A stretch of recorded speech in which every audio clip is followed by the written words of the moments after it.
আর সপ্তাহে ৭টা দিনের মধ্যে আজকের দিনটা একটু অন্যরকম। কারণ আজকে আমার বরের ছুটি রয়েছে। তো সেই কারণে আজকে কোনো কিছুই হুড়োহুড়ি নয়, সবই ধীরে সুস্থে হবে। তো আজকে জানো তো, টিফিনটাও আজকে বাইরে থেকে আনানো হয়েছে। তো বরকে বলেছিলাম মিষ্টি বা কোনো নিরামিষ দোকান থেকে কচুরি আনতে। তো বর তো সকালবেলা আজকে হচ্ছে মানে মেয়ের স্কুল যাবে না। তো আজকে ওই জন্য আরও মানে তাড়াহুড়োর কোনো বালাই নেই। তো বরকে বলেছিলাম যে বাজার করে আসার সময় নিয়ে আসতে। তো ও বাজার করে আসার সময় আনেনি, বাজার দিয়ে তারপরে ও আবার গিয়েছিল মিষ্টির দোকানে কচুরি আনতে। তো সেখান থেকে কচুরি নিয়ে এসছে।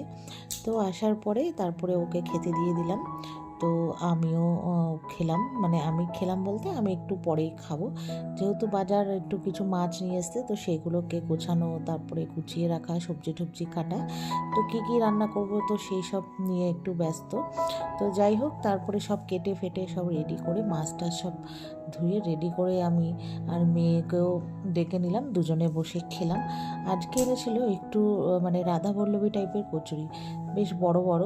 তো খেতে খেতে হাঁপিয়ে গেছিলাম, মানে অত বড় আর অত না, একটু মোটা টাইপের। অত মোটা আমি খুব একটা ভালোবাসি না, দেখবে ওগুলো একটা কি দুটো খেলে পেট ভরে যায়। তো যাই হোক, ভালোই ছিল। তো যাই হোক, খেয়ে নিলাম। তো খাওয়া দাওয়ার পরে রান্না বান্নাও ওইদিকে কমপ্লিট হয়ে গেছে। পরে দেখাবো কি কি রান্না করেছি। তো তারপরে স্নান করলাম, তো করে তো চলো এখন কি কি রান্না করেছি দেখিয়ে দিই। আজকে সিম্পল কিছু রান্না করেছি, যেহেতু খেতে ইচ্ছে করছিল না, কারোর শরীরটা ভালো না। বরের তো 1 মাস যাবৎ এমন ঠান্ডা লেগেছে যে কমছেই না, আর তার মধ্যে মেয়েরও শরীর ভালো না। তো সেই কারণে আজকে বেশি কিছু রান্না করিনি। পটল ভাজা আর পটল বাটা করেছি, আর ঢেঁড়স চিংড়ি করেছি, আর মুসুরির ডাল।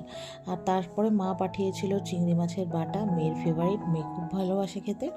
আর তার সাথে চিংড়ি মাছ দিয়ে লাউ পাতা দিয়ে ঝোল। কে কে খেয়েছো জানিও। তো তারপরে বিকেলবেলা একদম হচ্ছে সন্ধ্যের পরে চাটা নিয়ে তারপরে সবাই মিলে আমরা আর কি চা খাবো। আর মেয়েকে এসেছিলো পড়াতে, তো ওকে ওই ঘরে ওর স্যারের সাথে ওকে চা দিয়েছি। তো ওরা চাটা খেয়ে চলে গেছিলো ডাক্তারের কাছে। মেয়ের হচ্ছে কানে একটু ইনফেকশনের মতো হয়েছে, ও একটু ডাক্তার দেখাবে, মানে ব্যথায় ছটফট করছিল, ওই জন্য ডাক্তারখানায় বর নিয়ে গেছে। যেহেতু বললাম আজকে বরের ছুটি, তো সেই কারণে।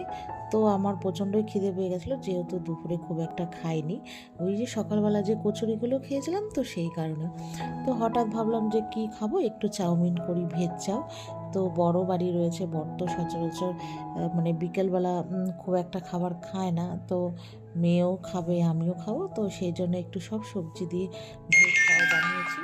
তো বানানোর পরে তো ওকে, হ্যাঁ ওরা দেখে কিছুতেই আসছে না, 8:30 বেজে গেছে, গেছে 7টায়।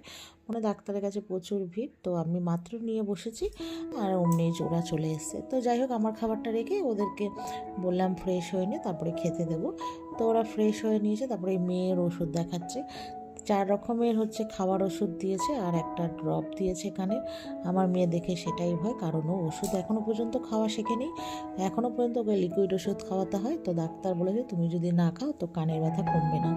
তো এখন ওটা নিয়ে চিন্তায় পড়ে গেছে।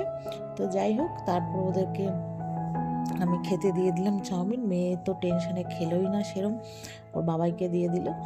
তো তারপরে বর বেরিয়েছিল মুদি দোকানে, যে মাসকাবাড়ি আমরা সদাই খাই, সেখানে ব্যাগ দিয়ে এসেছিলাম আগের দিন।